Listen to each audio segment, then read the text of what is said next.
우리가 지난 몇 차례에 걸쳐서 하나님의 영원한 작정이라고 하는 주제를 함께 생각했습니다. 심오한 내용들을 좀 담고 있고 많은 우리의 짧은 생각으로 그것을 다 이해하기에는 많은 부족함이 있기 때문에 그러한 내용들을 성경의 가르침을 따라서 말씀이 가르치는 데까지 그 말씀을 받고 말씀이 침묵하는 데 있어서는 우리도 함께 침묵하는 자세를 갖는 것이 바람직하다. 그럴 때 이 하나님의 영원한 작정의 교리는 우리에게 풍부한 위로의 셈이 된다. 우리의 구원이 얼마나 확실한가 하는 사실들을 우리가 깨닫게 된다.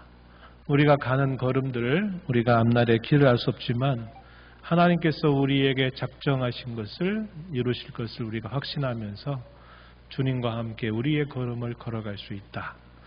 이것이 우리가 제3장에서 다루었던 하나님 영원한 작정의 교리가 주는 여러 유익들 중에 몇 가지가 된다 하는 것들을 우리가 생각했습니다. 이제 오늘 우리가 다루는 내용은 창조에 관한 이야기입니다.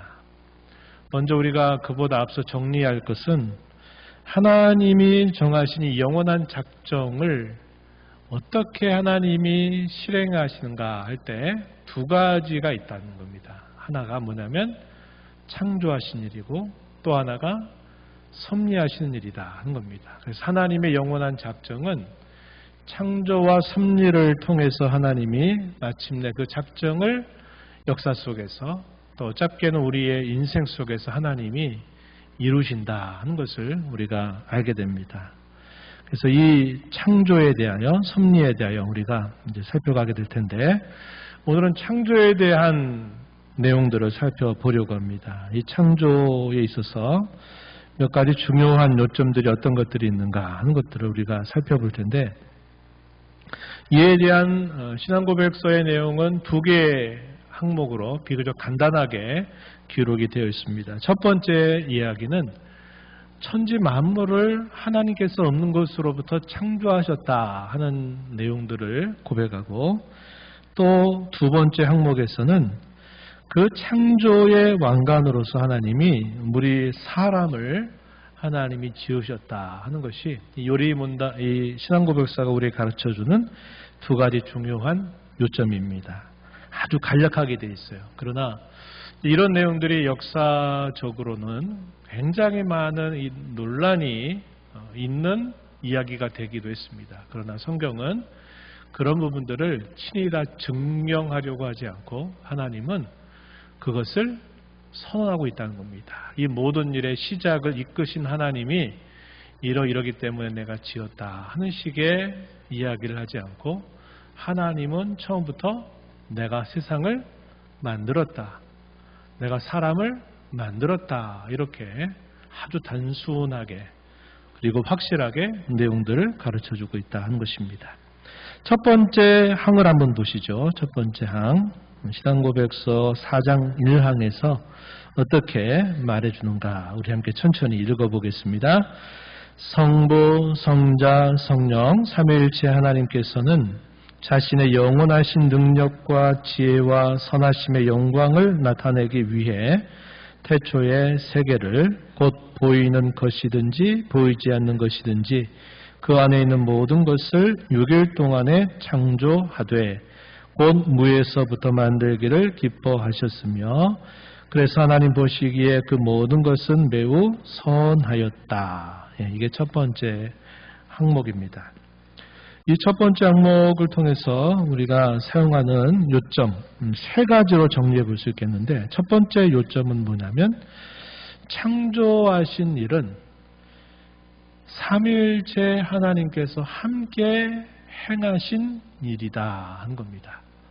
왜 이러한 내용들이 나오는가 우리가 전에 삼위일체에 대한 고백을 다루면서 하나님이 하시는 모든 사역은 성부와 성자와 성령 하나님이 동시에 함께 일하신다 하는 것을 우리가 정리한 바가 있습니다. 그래서 창조, 섭리, 그 섭리 안에서 수없이 많이 일어나는 모든 일과 행하시는 모든 일들은 하나님께서 함께 항상 일하신다 한 겁니다.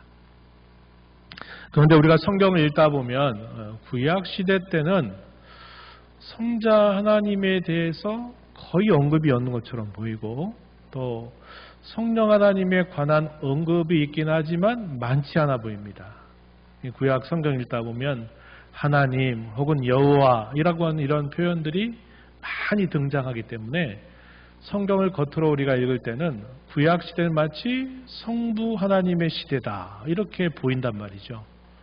그리고 예수님이 이 땅에 오셔서 탄생할 때는 예수님의 탄생으로부터 있었던 모든 세세한 이야기, 일과 사건들, 또 가르침, 어록들 이런 것들이 있다 보니까 신약 시대는 예수님께서 활동하셨던 시대다. 그래서 얼핏 보기에 성자 하나님께서 활동했던 시대로 이렇게 보여진다는 겁니다. 그리고 예수님이 비로소 이 땅에서 승천하시고 나서 오순절이 되어서야 비로소 성령 하나님이 강림하시게 되면서 성령 하나님이 이제 모든 일을 행하시는 것처럼 보여요. 그래서 지금은 성령 하나님의 시대다. 이렇게 우리가 성경을 겉으로 볼 때는 마치 성부의 시대, 성자의 시대, 성령의 시대가 있어 보인다는 겁니다. 그리고 실제적으로 적지 않은 신학자들이라고 말하는 사람들이 이렇게 또 성경을 가르쳤습니다. 소위 세대론자들이라고 부르는 그런 신학자들이 그렇게 이야기했어요.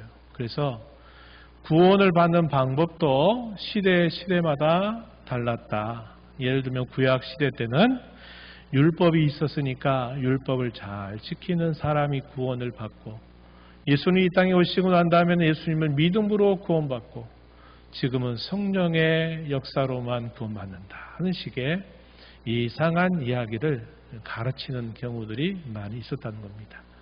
그러나 그렇지 않다는 거예요. 겉으로 볼 때 그렇게 보이는 것일 뿐 성경은 항상 성부와 성자와 성령 하나님이 동시적으로 일하신다. 그런데 전면적으로 나타날 때는 마치 성부 하나님이 주도적으로 나타나신 것처럼 보이고 또 성자 하나님이 주도적으로 나타나신 것처럼 보이고 또 성령 하나님 주도적으로 나타나신 것처럼 보일 뿐이다 하는 겁니다. 그래서 이 창조의 사역도 우리가 이해하는 기본적인 자세는 하나님이 창조하신 이 모든 일들도 성부와 성자와 성령 하나님이 동시에 행하신 일이다. 그래서 이걸 공동사역이다. 이렇게 부르고 있다는 겁니다.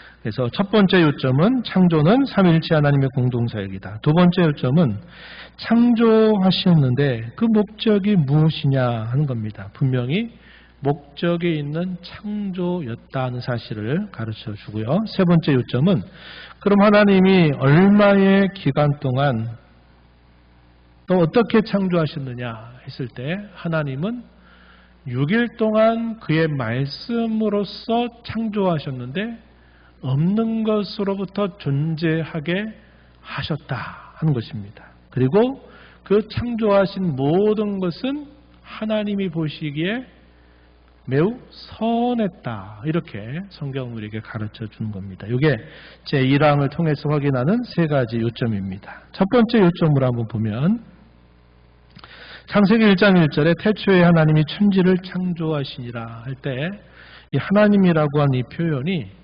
엘로힘, 많이 들어보신 표현이죠. 엘로힘으로 표현이 됐어요. 이것은 복수형을 말합니다. 히브리어로 임이 붙으면 복수를 나타내는 어미예요. 우리말로는 뭐가 복수를 나타냅니까? 우리들, 사람들, 들을 하면 복수를 나타내는데 이 히브리어는 임이라는 걸 말해요. 임 이렇게 말하면 복수형을 나타내는 어미입니다. 그래서 엘로힘 할 때 이 표현 자체가 복수를 뜻해요. 그런데 놀라운 것은 그 다음에 창조하셨다라는 말, 바라라는 히브리어를 사용하는데 이 바라라는 말은 단수형을 말해요. 그러니까 우리들이 무엇을 했습니다. 그럴 때 했다라고 하는 그 말도 한 사람이 한 게 아니라 우리가 서로 함께 했다 해가지고 그 동사에는 복수적인 의미를 담고 있어요. 그런데 영어라든지 또 이런 다른 외국어에는 동사 자체도 우리가 일반적으로 했습니다 할 때 이게 한 사람이 했냐 두 사람이 했냐를 우리가 내용을 들어보고 아는 것이 아니라 외국의 언어로는 이것이 다 표현되어 있어요. 이게 단수로 표현된 거냐 복수로 표현된 거냐 있는데 이 바라라고 하는 이 동사는 단수형입니다. 이상하죠? 안 맞아요. 복수형으로 사용되어 있는 주어가 단수형으로 사용되고 있는 동사를 사용했다는 거예요. 그래서 엘로힘, 바라 이렇게 써요. 그래서 그 말 속에는 우리가 그냥 얼핏 보기에 하나님이 이런 의미지만 그 말 속에는 이미 복수적인 의미를 사용하면서 단수 형태를 취하는 그런 성격의 단어다 하는 것을 보여주죠.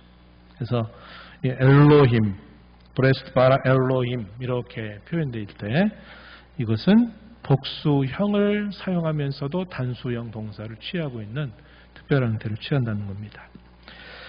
그래서 장언복수 이렇게 불러요. 장언복수. 많이 들어보지 않지만 이런 복수 형태를 취하는데 단수 동사를 취할 때 이걸 장언복수라고 말합니다. 하나님, 전능하신 하나님을 표현할 때 이 말을 사용해요. 오늘 우리가 읽었던 히브리서 1장 2절에 보면은 또 거기서 뭐라고 표현했냐면 이 아들, 누구를 말합니까? 성자 하나님, 이 아들을 만유의 상속자로 세우시고 그로 말미암아 모든 세계를 지으셨느니라. 누가 지었다고 말합니까? 성자 하나님이 지으셨다. 또 이렇게 표현했어요. 또 창세기 1장 2절에서는 우리가 기억하는 표현이 등장하는데 땅이 온돈하고 공허하며 흑암이 깊음 위에 있고 하나님의 영은 수면 위에 운행하시니라. 하나님의 영, 성령 하나님이 여기서도 표현되고 있다는 겁니다. 그래서 이러한 성경의 여러 구절들을 우리가 종합적으로 봤을 때 성부 하나님만 하신 일도 아니고 성자 하나님만 혹은 성령 하나님만 하신 게 아니라 성부와 성자와 성령 하나님이 공동적으로 행하신 일이다. 이렇게 우리가 알게 됩니다. 두 번째 요점은 이 세상이 없던 것으로부터 있게 되었을 때 거기에는 분명한 목적이 있고 방향이 있다는 겁니다. 세상이 어디로부터 와서 어디로 가는지를 모르는 그런 세상이 아니라 어디로부터 와서 어디로 가는지가 명확하고 분명하다 하는 사실을 성경이 가르쳐준다 하는 것입니다. 우리 사람도 마찬가지죠. 내가 살다 보니까 내가 이 땅에 존재하게 되었고 내가 언제나 이 세상을 떠나게 될지 모른다. 나는 왜 이 세상에 왔고 어디로부터 이 세상에 왔으며 나는 어디로 가는지를 몰라. 그러니까 그냥 이 땅에 사는 동안에 내가 하고 싶은 거 다 하면서 누리면서 살다가 가는 거지. 이렇게 사람들이 생각이 쉽지만 성경은 분명한 시작이 있고 목적이 있고 방향이 있다. 이것을 우리에게 분명히 가르쳐주고 있다는 겁니다.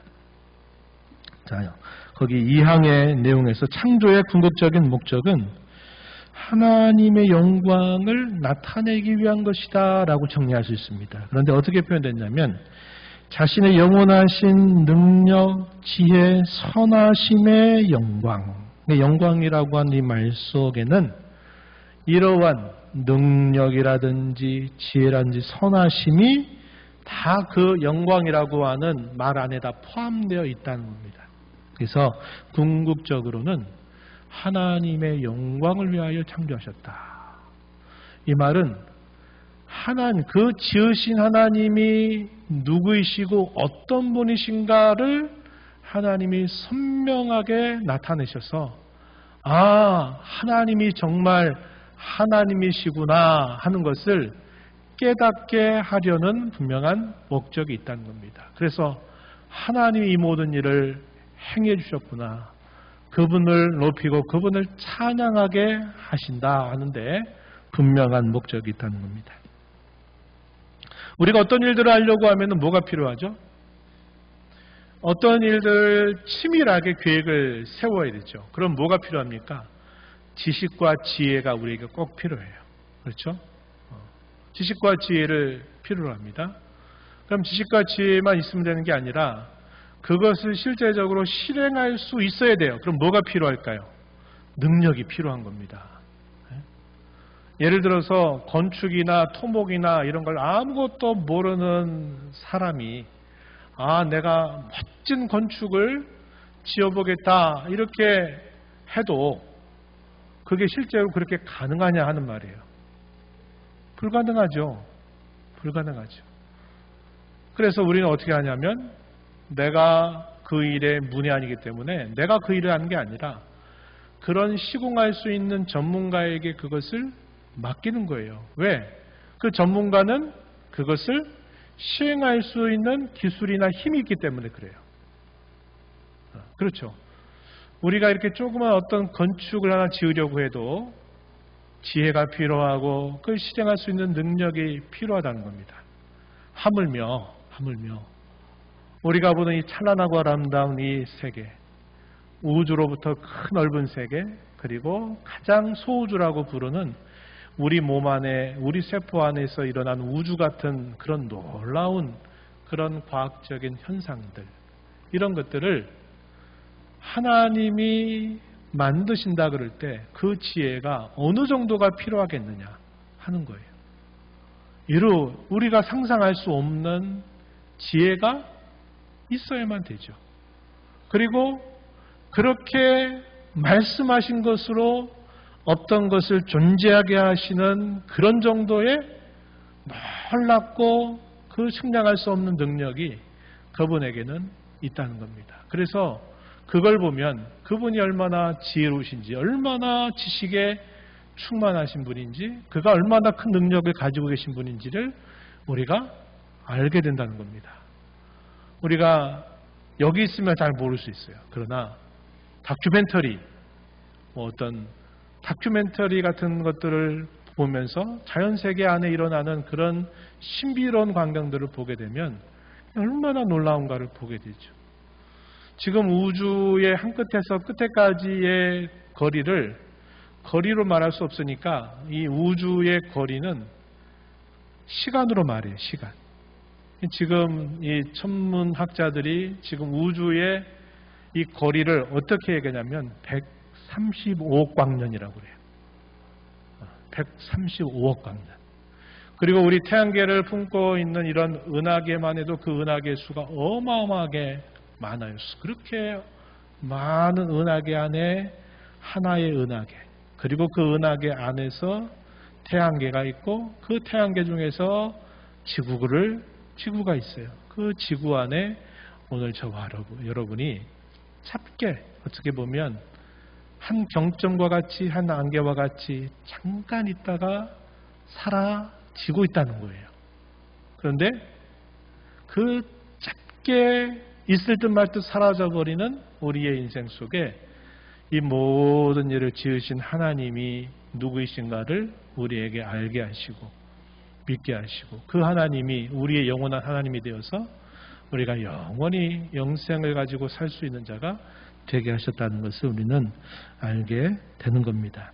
그래서 여기에는 하나님의 놀라운 영광이 드러나게 된다는 겁니다. 그리고 창조하신 이 모든 세계가 마치 악과 선의 대치처럼 보일지 모르나 하나님이 창조하신 처음에 이 창조의 모습은 선했다. 여기 창세기 1장 31절 마지막 절에 보면 하나님이 보시기에 심히 좋았더라 이렇게 표현합니다. 이 좋았다라는 말은 제가 누차 얘기하지만 번역이 좀 좋지 않아요. 선했다는 겁니다. 선했다. 하나님이 지으신 모든 것을 보니까 선했다. 이 말은 악이라고 하는 것이 존재할 수 없는 그런 모습을 우리에게 보여주고 있다는 겁니다. 그래서 하나님의 능력과 지혜와 선하심의 영광을 하나님이 나타내시기 위해서 삼위일체 하나님이 모든 것을 창조하셨다. 근데 그 창조는 어떻게 하셨느냐 했을 때 보이는 세계와 보이지 않는 세계를 하나님이 창조하셨다 하는 겁니다. 우리가 여기에서 영적인 세계, 인격적 피조물인 천사의 경우도 하나님이 창조하셨다는 사실을 우리가 알 수 있습니다. 물론 창세기에서는 그에 대한 기록을 우리가 발견할 수 없어요. 그러나 다른 성경의 증언들을 통해서 보면 하나님이 보이는 세계만 아니라 보이지 않는 세계도 만드셨다. 얼마 동안? 6일 동안. 옛날에 이 6일이라고 하는 게 사람들에게 모든 의심을 불어넣은 짧은 시간이었습니다. 왜냐? 6일이라고 하는 시간이 우리가 눈 살짝 떴다가 감으면 벌써 한 주간이 지나가거든요. 그래서 아이고 왜 이렇게 한 주간이 빨리도 가냐. 금방 주일인 것 같은데 눈 뜨고 보니까 벌써 토요일이네. 내일이 또 주일이네. 그래서 이 6일이라고 하는 시간이 굉장히 빨리 가는 것처럼 보여져요. 그런데 이 짧은 시간을 보내는데 이렇게 어마어마한 우주와 이 작은 무한히 작은 이런 미시세계라고 부르는 이 작은 세계를 하나님 만드시는데 6일 동안 만드셨다는 게 이게 도대체 말이 되냐? 이거 거짓말 아니냐? 그렇게 얘기한 겁니다.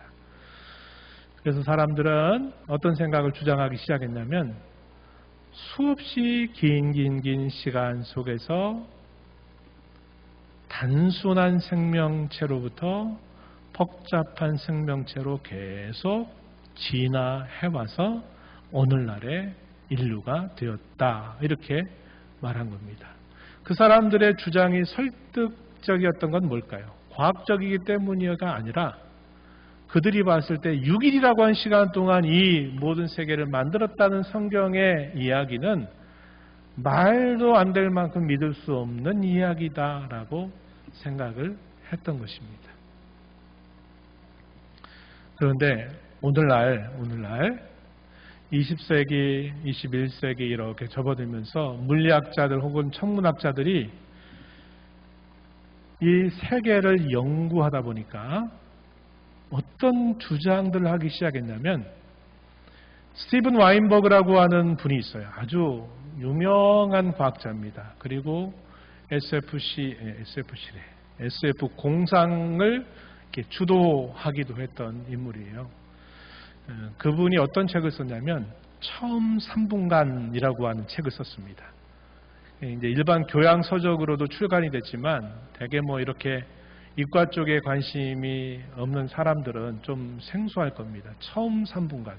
그 책에서 이 스티븐 와인버그라는 박사가 뭘 이야기하냐면 이 모든 세계가 3분 동안 이루어졌다. 이렇게 주장하는 겁니다. 이게 말이 됩니까? 옛날의 상식으로는 도무지 말도 안 되는 그런 이야기를 과학자가 그 과학의 이론을 바탕으로 해가지고 그런 거를 주장하기 시작했는데 이 주장이 갈수록 가장 사실에 가깝다고 많은 학자들이 인정하기 시작했어요. 제가 말하고자 하는 요지는 무슨 내용을 말하고자 하는 게 아니라 6일이라고 하는 이 시간, 이 짧은 시간 동안에 창조한다는 게 말이 안 된다. 그건 얼토당토한 거짓말이다. 그래서 이거는 성경의 이야기일 뿐 사실이 아니다. 이 모든 세계는 진화라고 하는 복잡한 과정을 오랜 시간 동안 통해서 이렇게 오늘날처럼 된 거다라는 말이 많은 사람들에게 설득력 있게 들렸다는 거예요. 그런데 물리학이라고 하는 학문이 계속 창조 세계에 대한 이치를 계속 연구하고 탐구하고 계속 들어가다 보니까 이 과학자가 3분 동안 이 세계가 만들어졌다. 충분히 그럴 수 있다라고 말했고 그 이후로부터 많은 과학자들이 아주 짧은 시간 동안에 이 모든 세계를 만들 수 있다. 그리고 그렇게 되었을 것이다. 이게 가장 사실에 가깝다. 이렇게 말한다는 거예요. 그러면 그러한 사람들의 주장에 비춰봤을 때 6일이라고 하는 시간은 짧아요? 길어요? 짧죠? 네? 길죠. 어마어마하게 긴 시간이죠. 그렇다는 거예요. 이 성경의 가르침은 과거에는 수없이 많은 반대를 만나왔어요. 그리고 사람들이 본성상 하나님을 그들의 마음에 두기 싫어하기 때문에 성경이 무슨 말해도 일단 반대부터 하는 그런 부패한 마음이 있어요. 그래가지고 성경이 무슨 이야기를 하면 이거 아니다, 틀렸다, 저거 틀렸다 막 계속 말하기 시작합니다. 그런데 성경의 놀라운 진리는 어떻습니까? 시간이 흘러가면서 과학이 더 사실에 가까워지면 가까워질수록 성경의 가르침을 더 합리적인 것으로 말한다는 거예요. 우리는 당연하죠. 우리는. 왜? 과학이라고 하는 것도 결국 사람이 하나님 주신 이성을 가지고 한 것이기 때문에 하나님이 하신 것과 과학이 틀릴 수 없다고 하는 확고한 믿음을 가지고 있기 때문에 과학은 결코 성경을 부정할 수 없다고 하는 믿음이 우리에게는 있어요. 그런데 분명한 것은 시간 속에서 하나님은 이런 학문들이 정말 사실에 가까운 학문들로 발전이 되다 보면 결국 성경의 진리를 확증하게 된다 하는 것을 보여주고 있다는 것입니다. 세 번째 요점은 모든 이 세계가 6일 동안 창조하셨다는 겁니다. 아무것도 존재하지 않는 것으로부터 존재하게 하셨다. 히브리서 오늘 우리가 읽은 11장 3절 말씀에 이렇게 말합니다. 믿음으로 모든 세계가 하나님의 말씀으로 지어진 줄을 우리가 아나니 보이는 것은 나타난 것으로 말미암아 된 것이 아니니라. 이렇게 말합니다. 제가 가끔 그런 비유를 이런 거 할 때마다 이야기를 했어요. 추운 겨울날에 바깥에 나가서 막 추위에 떨다가 저녁이 돼서 집에 들어왔어요. 집에 들어와서 딱 했더니 어머니가 야, 욕탕에 내가 물 데펴놨으니까 따뜻하게 가서 목욕을 좀 하고 나오렴 이렇게 말한다는 겁니다. 제가 어머니 얘기예요. 근데 바깥에서 추위에 벌벌 떨고 들어왔던 그 사람이 욕조에서 막 적당한 온도로 너무 따뜻한 온도로 펄펄펄 끓고 있는 그 모습을 봤을 때 그 사람이 이거 누가 이렇게 했냐고 물었을 때 가장 확실한 답을 누가 말할 수 있을까요? 자기는 본 적도 없고 자기는 바깥에서 벌벌 떨고 왔는데 근데 물이 적당하게 따뜻한 온도로 욕조의 물이 이렇게 받아져 있단 말이에요. 그럼 그걸 나는 보지도 못했고 나는 그렇게 된지도 몰랐는데 이거를 어떻게 이게 왜 생겼냐라고 물을 때 어떻게 하면 돼요? 엄마가 하셨어요? 엄마가 저기서 이렇게 준비해 주셨어요? 이렇게 물어보면 그래 너 추울 것 같아서 내가 이미 따뜻한 물로 너 들어오면 목욕할 수 있도록 내가 다 준비해 놓은 거야. 목욕해. 이렇게 한단 말이에요. 사람이 이 땅에 태어난 게 사람이 이 땅에 존재하기 시작한 게 언제였습니까? 사람이 가장 먼저 지음받고 그 다음에 하나씩 차곡차곡 지어진 게 아니었죠. 사람이 언제 지어졌어요? 몇째 날? 7일째는 아니고 7일째는 안식하셨고 6일째 가장 마지막에 사람이 창조함 받았어요. 아담이 지음받아서 눈을 딱 떠보니까 벌써 세상은 어떻게 되어 있습니까? 모든 아름다운 것들이 가득 찬 세계를 봤는데 자기도 갓난아기 같이 태어나가지고 응애하고 이렇게 태어나가지고 이렇게 한 게 아니라 성인으로 자손을 출산할 수 있는 성인으로 그가 지음을 받아서 딱 보니까 동식물부터 또 우주의 별들 수많은 것들이 자기 눈앞에 펼쳐집니다. 그러면 그 일들을 내가 못 봤기 때문에 나는 못 믿겠다고 이렇게 말해서는 안 되는 거죠. 자기를 지으신 하나님이 그래 내가 너를 위해서 이 모든 세상을 다 만들어 놓고 내가 너를 가장 마지막에 너를 만들었단다. 이렇게 하나님이 말씀하시면 우리가 어떻게 됩니까? 아, 예, 하나님 그랬군요. 하나님이 이렇게 지으셨군요. 우리가 그것을 받아들이면 돼요. 이브리서 11장 3절에서 믿음으로 모든 세계가 하나님의 말씀으로 지어진 줄을 우리가 안다라는 말은 세상이 처음 존재하게 되거나 우리 사람이 인류에 처음 등장하게 된 그 일들은 우리 사람이 아무것도 알 수 없는 일이었다는 겁니다. 자기가 태어난 거 본 사람 있어요? 태어났더니 아버지가 누구고 어머니가 누구고 내가 어디 태어나고 하는 것들을 듣고 아는 거죠. 똑같아요. 하나님이 그의 거룩한 말씀으로 능력의 말씀으로 만드셨다는 것을 우리가 듣고서 그 말씀을 믿고 받아들이는 거예요.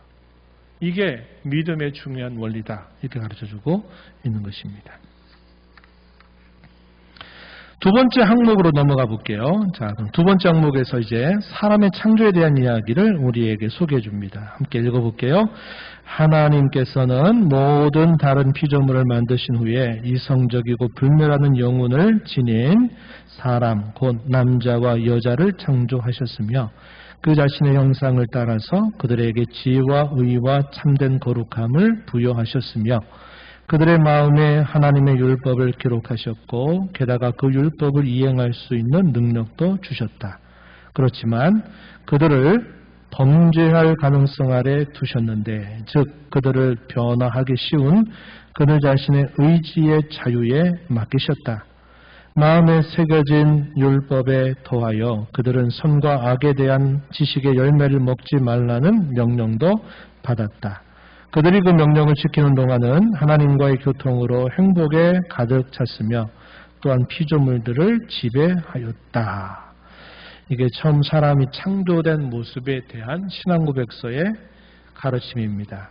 우리가 이걸 통해서 중요한 요점 네 가지 우리가 확인하는데 첫 번째 요점은 뭐냐면 우리 사람은 다른 동물이나 다른 창조하고 독특하게 다른 것인데 뭐냐면 하나님의 형상을 따라서 지음을 받았다 하는 사실입니다.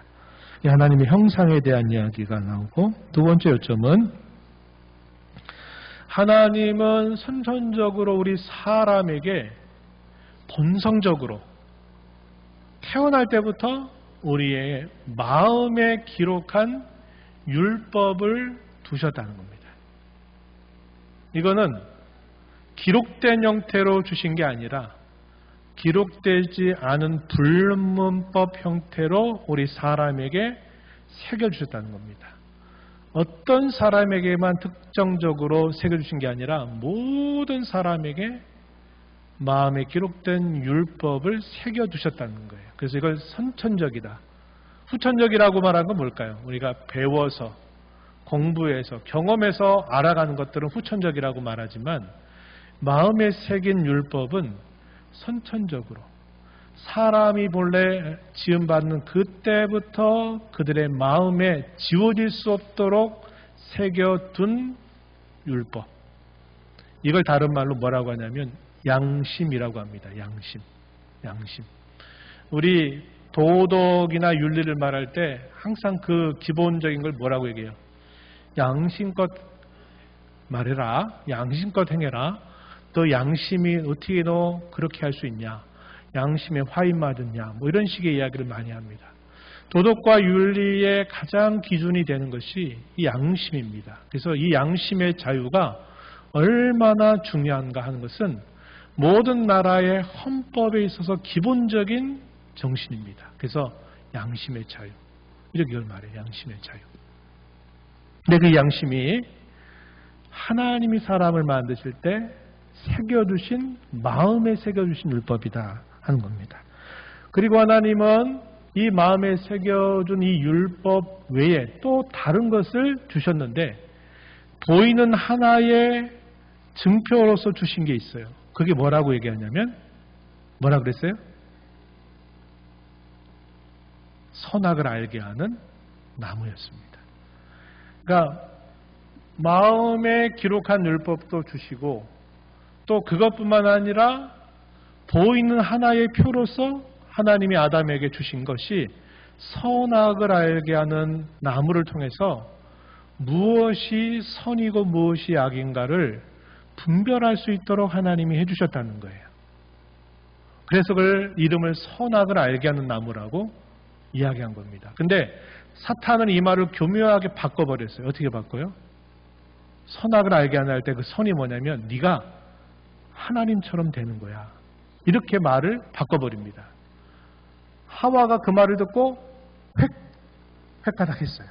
그래가지고 그 말을 듣고 그 실과를 보니까 보암직하고 탐스럽기도 하고 너무나 좋아 보이는 거예요.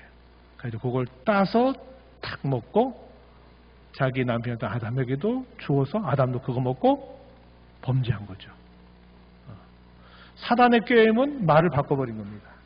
네가 그거 먹으면 하나님처럼 돼서 네가 하나님과 같이 할 수 있어. 이렇게 말한 거예요. 말을 확 바꿨어요. 예수님이 요한복음에서 뭐라고 말합니까? 사탄에 대해서 그 정체를 말씀하시기를 뭐의 아버지? 거짓말의 아비라고 이야기합니다. 너희는 다 너희 아비로부터 나가지고 너희는 거짓말을 한다. 예수님 그렇게 말씀하셨어요.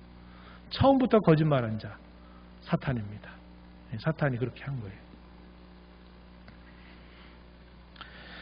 그래서 우리가 이런 내용들을 우리가 통해서 우리 사람이 하나님의 형상을 따라 지음받았고 또 사람에게는 마음의 새긴 율법뿐만 아니라 보이는 표로서의 선악을 알게 하는 나무의 열매도 두셨다는 겁니다. 마음으로도 알지만 또 보이는 형태로 하나님이 그것까지 주셨다는 거예요. 그 말은 사람이 하나님 앞에 살 때 어떤 것이 선하고 행복하고 좋은 길이냐 할 때는 하나님께서 그 마음에 새기신 그 법에 따라서 하나님을 하나님으로 알고 섬기고 사는 것이 선이고 행복이다 하는 사실을 알려주신 것입니다.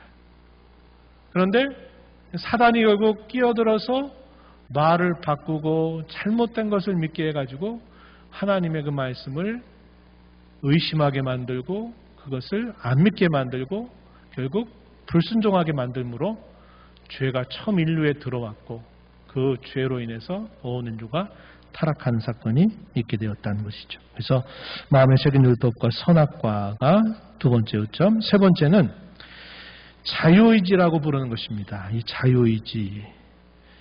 자유의지는 첫사람 아담이 범죄하기 직전에만 가졌던 유일무이한 것입니다. 그게 자유의지예요. 그 자유의지를 가지고 뭐 할 수 있었냐면 하나님이 그의 마음과 눈에 보이는 표로 알려주신 그의 법을 따라 순종해서 참된 행복을 계속 누릴 수도 있었고 반대로 하나님의 그 말씀을 거절함으로써 죄 아래 놓일 수도 있었다는 겁니다. 그래서 영생과 죄라고 하는 그 중요한 운명을 결정할 수 있는 자유가 누구에게 있었느냐? 첫사람 아담에게는 있었다는 겁니다. 그래서 아담에게만 있었던 이 의지가 자유의지예요. 오늘날 우리가 이 말을 이제 잠깐 오해해가지고 오늘 저녁에 뭐 먹을까? 된장국 먹을까? 김치찌개 먹을까? 아니면 피자 먹을까? 여러 가지 먹을 수 있는 가능성 중에 내가 자유롭게 이거 먹자. 이런 것들을 두고 자유의지라고 말하진 않아요. 물론 자유죠. 선택의 자유죠. 뭐 피자를 먹든지 된장찌개를 먹든지 하는 것들은 내가 선택의 자유가 있어요. 그런 자유를 자유의지라고 말하는 게 아니라 자유의지라고 말할 때는 영생과 사망이라고 하는 이 갈림길 앞에서 내가 이것을 택할 수도 있고 저것을 택할 수도 있었던 그때 그것을 두고 자유의지라고 말해요. 우리에게는 아담 이후로 태어난 모든 인류는 사실상 자유의지가 없는 거예요. 물론 선택의 자유는 있어요. 사람들이 이것을 오해해가지고 어떤 식의 이야기를 했냐면 펠라기우스라고 하는 사람이 어거스틴이라는 사람과 논쟁이 붙었을 때 이 펠라기우스가 어떤 주장하냐면 봐라. 우리가 어떤 것을 선택할 수 있는 자유가 내가 하기에 달려있는 것처럼 내가 구원받든지 시판받든지 그것도 내 의지에 달려있는 거다. 내가 믿고 믿기로 작정하고 믿어서 구원을 받을 수도 있고 암에 대해서 내가 심판받을 수 있고 한 거지. 그건 나에게 달리는 거지. 그거 다른 어떤 거에서 내가 제약된다고 말하지 말아라. 그리고 나는 실제적으로 부패하지 않았다. 나는 얼마든지 첫사람 아담이 자유롭게 생명과 죽음을 결정할 수 있었던 것처럼 나도 지금 이 생명과 죽음을 결정할 수 있다라고 주장을 했어요. 어떻게 됐을까요? 정죄받았습니다. 이란으로 정죄받았어요. 첫사람 아담이 타락한 이후로 태어난 모든 그 이후의 후손들에게는 이런 자유의지가 없어요. 그래서 우리가 이걸 타락 상태라고 말합니다. 타락 상태에서 태어나서 타락 상태에서 살다가 타락 상태에서 죽는 인생이 되고 말았다는 겁니다. 이건 뒤에 가서 좀 더 살펴볼 수 있어요. 그래서 신앙고백서에 뭐라고 표현했느냐? 범죄할 가능성 아래 두셨다. 이렇게 표현했습니다. 오늘 우리가 본 2항에서 그렇지만 그들을 범죄할 가능성 아래 두셨다. 이 말은 범죄할 수도 있고 하지 않을 수도 있었다는 겁니다. 뭘 통해서? 자유의지를 통해서. 그래서 그들을 변화하기 쉬운 그들 자신의 의지의 자유에 맡기셨다 하는 겁니다. 그래서 그들이 하나님의 명령을 지키는 동안에는 하나님과 교통하며 행복을 누릴 수 있었다. 이렇게 고백서에서는 이야기해 줍니다. 아직 타락의 이야기는 안 나온 거예요. 이제 뒤에서 이런 이야기를 다루게 될 겁니다. 오늘 우리가 이러한 내용들을 살펴보면서 우리가 알게 되는 것은 우리는 아무 의미 없이 나도 모르게 일상에 왔다가 나도 모르게 그냥 어디론가 떠나버리는 존재다. 무의미하고 가치 없는 그런 존재다. 이렇게 생각하지 말 것을 가르쳐 줍니다. 분명한 목적이 있고 방향이 있고 그 종착점이 있다는 사실을 성경은 말해주고 있고 우리는 성경을 통해서 그것을 분명히 알아야 한다 하는 겁니다. 성경이 가르치는 이 진리를 우리가 다 깨닫는 것이 참 중요합니다. 아니 성경은 이렇게 말하는데 나는 그냥 머리로는 뭐 그런 줄 알지만 가슴과 내 실제 생각과 내 삶에는 그게 내 것이 안 된다면 안타까운 일이죠. 청소년기, 청년기를 지나가게 될 때 삶에 대해서 고민하는 이유가 뭘까요? 바로 그거예요. 나는 왜 태어났을까? 난 뭘 위해서 살아야 될까? 나는 내가 존재하는 게 무슨 의미가 있을까를 계속 묻는 시기죠. 그러다 보니까 답을 못 찾아서 이렇게도 해보고 저렇게도 해보고 방황도 해보고 많은 이런 과정들을 겪게 돼요. 그런데 성경은 우리에게 그 길을 분명하게 알려줘요. 그럼 문제는 그 답입니다. 우리가 성경이 이렇게 말씀한다면 그런 줄로 내가 믿고 그런 줄로 생각하고 그런 줄로 깨닫고 그런 줄로 살아가는 것이 무엇보다 중요하다 하는 겁니다. 저와 여러분이 이러한 창조하신 하나님의 뜻을 우리가 기억하면서 우리를 창조하신 목적에 맞게 살아가게 되기를 진심으로 바랍니다.